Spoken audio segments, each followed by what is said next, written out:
नमस्कार मेरे प्यारे साथियों, आप सभी का स्वागत करता हूं एम क्लासे यूट्यूब चैनल के अंदर। आज की इस क्लास के अंदर मैं आप सभी के लिए लेकर आया हूं 5 नंबर या एक इंपॉर्टेंट डेरिवेशन, एक इंपॉर्टेंट सूत्र जो बोर्ड एग्जाम में बार बार पूछा जाता है। तो हो सकता है कि 2025 के बोर्ड एग्जाम में आप सभी को इसके दर्शन देखने को अवश्य मिलेंगे। आज की इस क्लास के अंदर हम गोलीय सतह से अपवर्तन का सूत्र व्युत्पन्न करने वाले हैं जो 5 नंबर का बोर्ड एग्जाम में पूछा जाता है। यदि आपको 5 नंबर बोर्ड एग्जाम में चाहिए तो इस वीडियो को आप शुरू से लेकर अंत तक जरूर देखिएगा। ये डेरिवेशन आपके लिए काफी ज्यादा इंपॉर्टेंट होने वाली है। स्टार्ट करते हैं आज के सेशन को। आप सभी वीडियो को लाइक और चैनल में सब्सक्राइब जरूर कर लीजिएगा। देखिएगा, गोलीय सतह से अपवर्तन हम सूत्र देखने वाले हैं। सूत्र हमारा आएगा निकलकर n2 माइनस n1 अपॉन में r equal to n2 upon में v माइनस n1 बटा में u। n2 n1 यहां पर अपवर्तनांक है, r यहां पर क्या है, गोलीय सतह की त्रिज्या है, और वक्र त्रिज्या कहते हैं जिसे हम v है हमारी प्रतिबिंब की दूरी और u है हमारी बिंब की दूरी। तो देखिएगा, इसका हम करते हैं प्रूफ।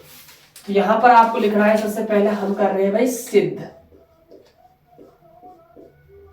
देखिए, सबसे पहले हमें गोलीय सतह माननी होगी जिससे हम क्या है भाई अपवर्तन कराएंगे। तो देखिएगा ध्यान से, ये हम मान के चलते हैं एक हमारे पास ये क्या है कि गोलीय सतह है।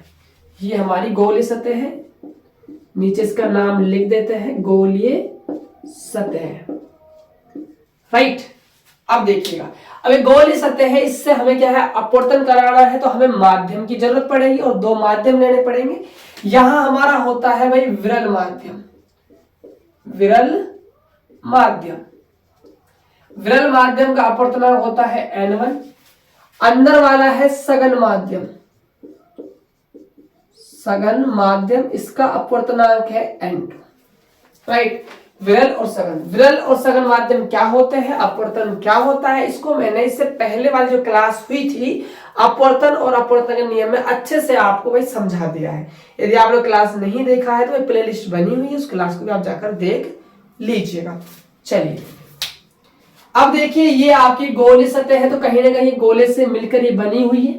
यदि आप इसको यहाँ से कंप्लीट आप करते हो, देखो मैं करके दिखाता हूँ, यदि आप यहाँ से इसको डॉट डॉट करके सतह को कंप्लीट करते हो तो ये आपकी क्या है भाई गोलीय सतह है, राइट।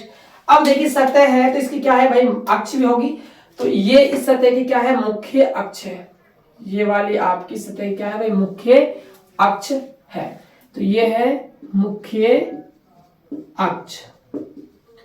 और यहां पर आपका क्या होता है भाई ध्रुव होता है P, पोल जिसे हम कहते हैं।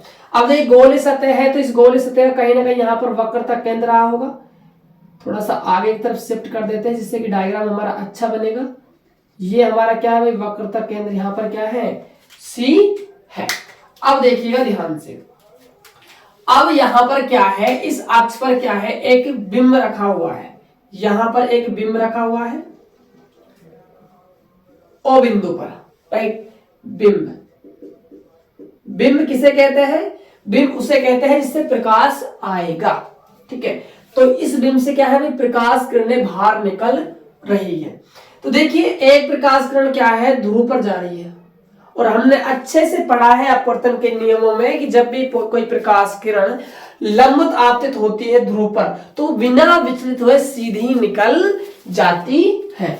तो ये भाई आपकी सीधी निकल जाएगी, राइट। चलिए, और हमने ये भी अच्छे से पढ़ा है कि प्रतिबिंब कब बनता है, प्रतिबिंब जब बनता है जब 2 अपवर्तित किरणें क्या है एक दूसरे को काटती है। तो एक प्रकाश किरण हमने गुजार दी, अभी एक गुजारनी बाकी है। तो एक प्रकाश किरण क्या है इस सतह पर क्या है आपतित हो रही है। ये आपतित हो रही है तो इसको कहेंगे हम आपतित प्रकाश किरण। ये है हमारी आपतित प्रकाश किरण, राइट। अब देखिए, ये आपका विरल माध्यम है यहां तक, लेकिन जैसे ही ये इस माध्यम में प्रवेश करती है तो माध्यम क्या है इसका चेंज हो जाएगा, और जैसे ही माध्यम चेंज हो जाएगा तो इसका क्या होगा अपवर्तन होगा। कैसे होगा? क्योंकि विरल माध्यम से कहां जा रही है? सघन माध्यम में जा रही है। तो अपवर्तन होगा तो हमें किसकी आवश्यकता है? अभिलंब की आवश्यकता है। तो यहां से हम एक अभिलंब डालेंगे और गोलीय सतह के लिए जो अभिलंब डाला जाता है वो कहां से गुजरता है भाई? वक्रता केंद्र से गुजरता है। ये हमने बचपन में अच्छे से पढ़ा है। तो ये आपका क्या है भाई? यहां से ये वक्रता केंद्र से आपका अभिलंब गुजर जाएगा।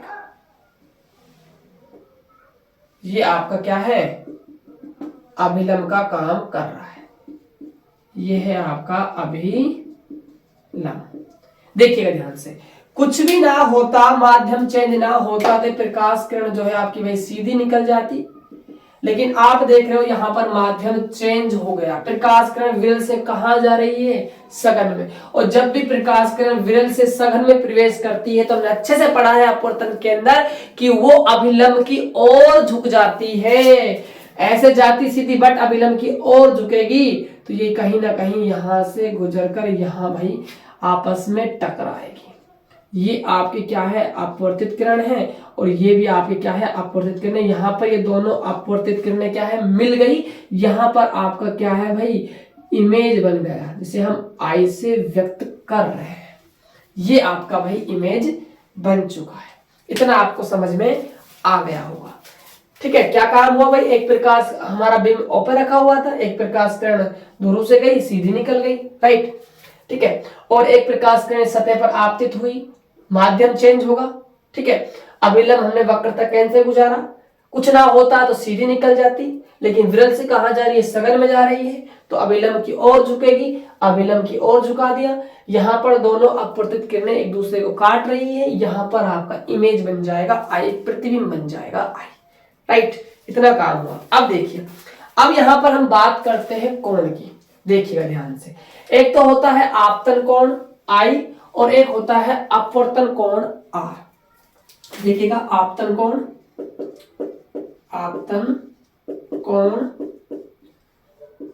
आई की बात कर लेते हैं। देखिए, आपतन कोण जो आई होता है वो कहां बनता है? वो बनता है आपतित किरण और अभिलंब के बीच में। तो ये आपकी आपतित किरण रही, ये आपका अभिलंब रहा, इनके बीच का ये कोण, ये वाला कोण आपका है भाई आपतन कोण आई। बात करते हैं हम अपवर्तन कोण की। अपवर्तन कोण जिसको हम व्यक्त करते हैं स्मॉल आर से। अपवर्तन कोण कहां बनता है? अपवर्तन कोण बनता है अभिलंब और अपवर्तित किरण के बीच में। देखिएगा ध्यान से, ये आपका क्या है? अभिलंब है, राइट। ये आपकी क्या है? अपवर्तित किरण है। तो इनके बीच में ये वाला जो कोण है ये है आपका आपतन कोण, सॉरी अपवर्तन कोण आर, राइट। अब देखिए, यहां पर आपको और भी कोण नजर आ रहे होंगे। एक कोण आपका ये है, इसको आप मान के चलिए आपका अल्फा है, ठीक है।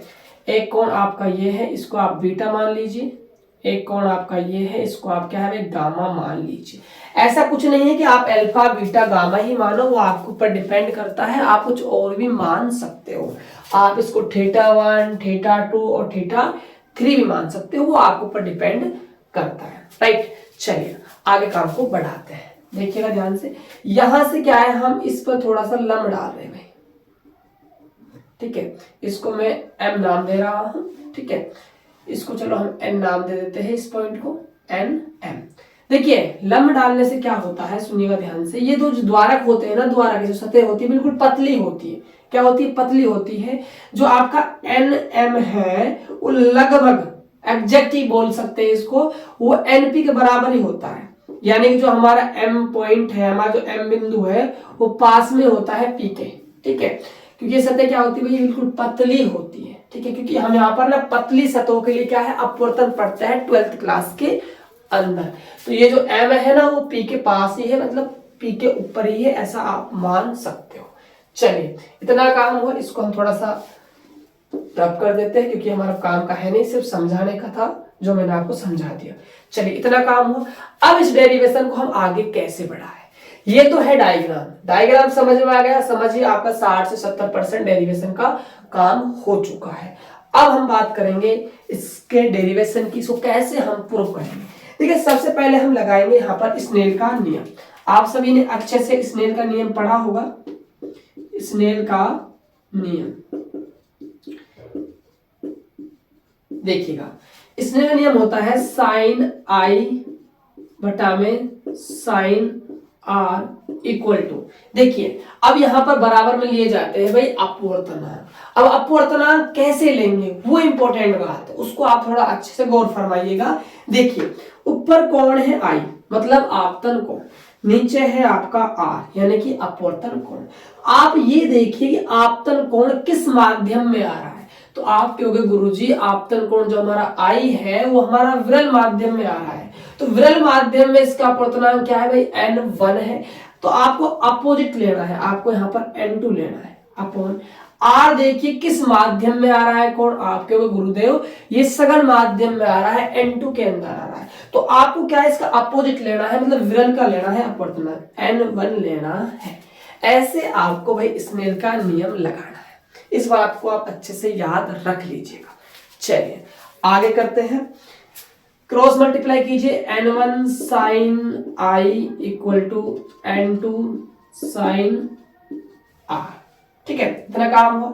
अब देखिए ये जो द्वारक होते हैं ये बहुत पतले होते हैं, तो जो यहाँ पर कोण बनते हैं, जो यहाँ पर क्या है कोण बनते हैं, ये भी क्या है बिल्कुल अल्प बनते हैं। और मैथमेटिक्स के अंदर क्या होता है, जैसे कि साइन थीटा है तो उसको लगभग हम थीटा मान लेते हैं, जैसे टेन थीटा है तो उसको हम लगभग थीटा मान लेते हैं।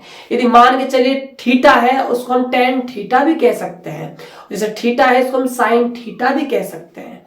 ये क्या है भाई ट्रिग्नोमेट्रिक में चलता है, यदि कोण अल्प है तो यहाँ पर ये कोण क्या है बिल्कुल अल्प बनते हैं, तो हम लिखेंगे कि यहाँ पर कोण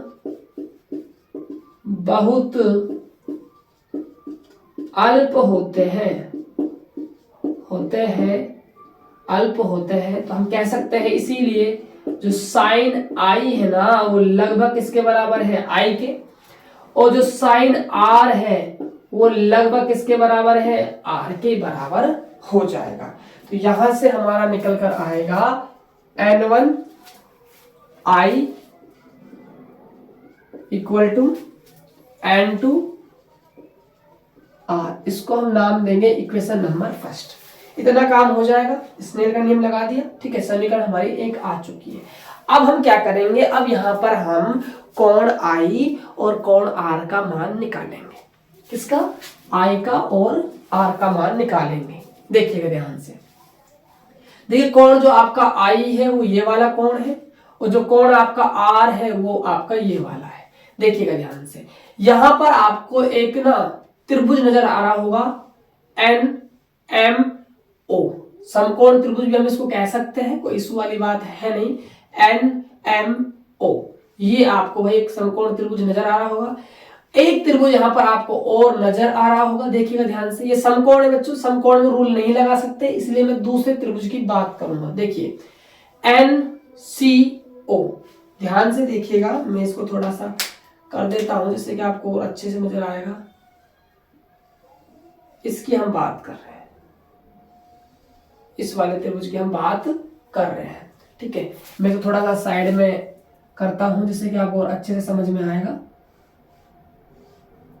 ठीक है।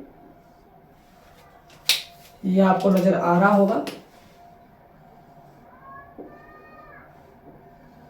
ये डॉट डॉट सी लाइन आपकी आगे है, यहाँ पर कोण आपका आई है, ये आपका एन पॉइंट है, ये आपका ओ पॉइंट है, और ये आपका भाई सी पॉइंट है, ठीक है।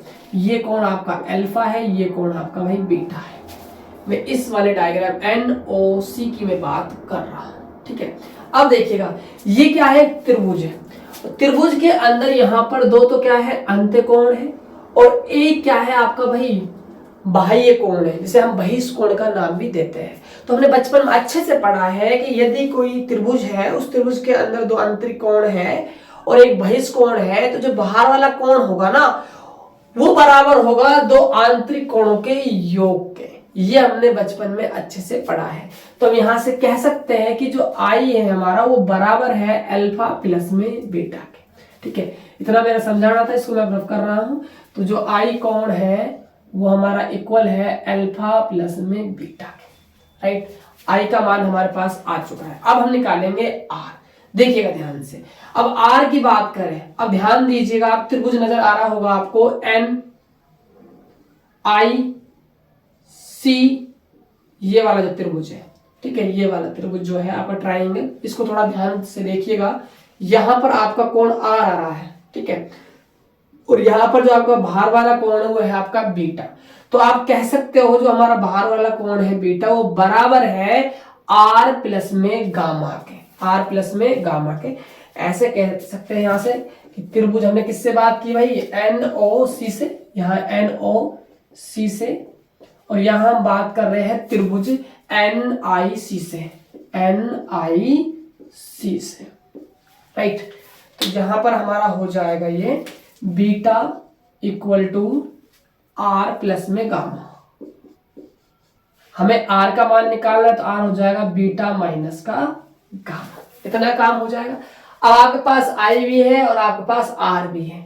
आई और आर के मान हम कहां रखेंगे, समीकरण नंबर 1। तो यहां कहेंगे हम समीकरण 1 से, तो n1 आई का मान क्या है, अल्फा प्लस में beta equal to n2 r का मान क्या है भाई, आर का मान है बीटा माइनस का गामा, राइट। अब देखिए ध्यान से, यहां पर जो अल्फा बीटा और जो गामा जो कोण है ये अल्फ है, और मैंने आपसे कहा था कि आप साइन थीटा को थीटा कह सकते हो, थीटा को आप साइन थीटा भी कह सकते हो।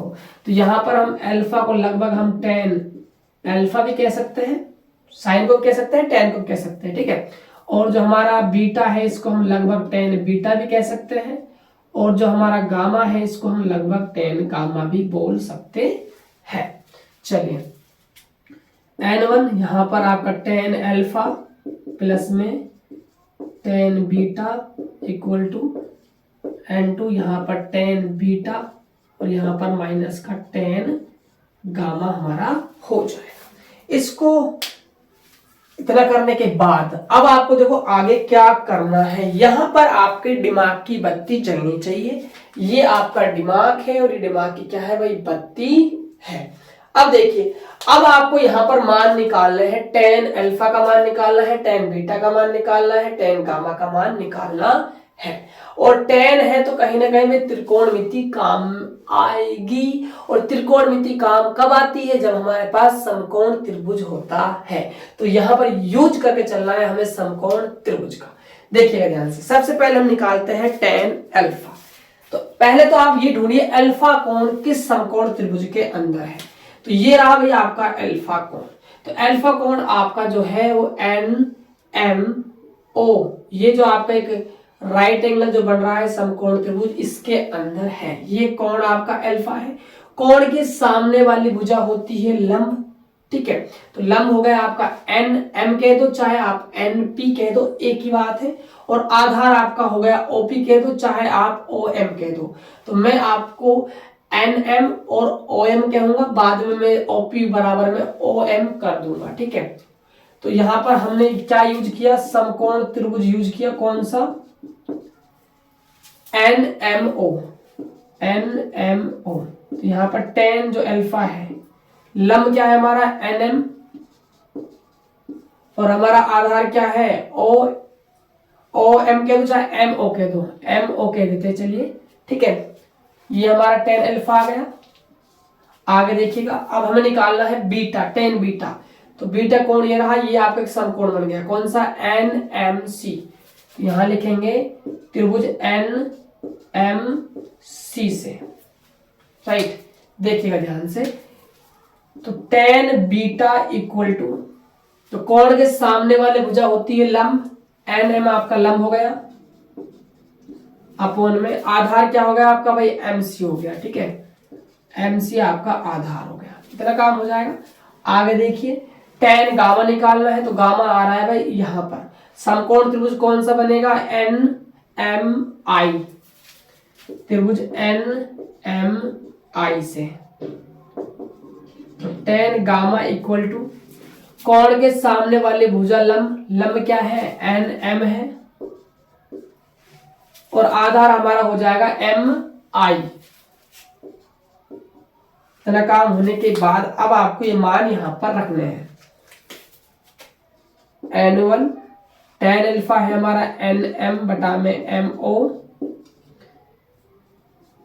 प्लस tan बीटा क्या है हमारा एन एम बटा में M C equal to N2 bracket tan beta कितना है NM बटा में MC माइनस tan गामा कितना है NM बटा में MI, ये हमारा tan गामा हो जाएगा।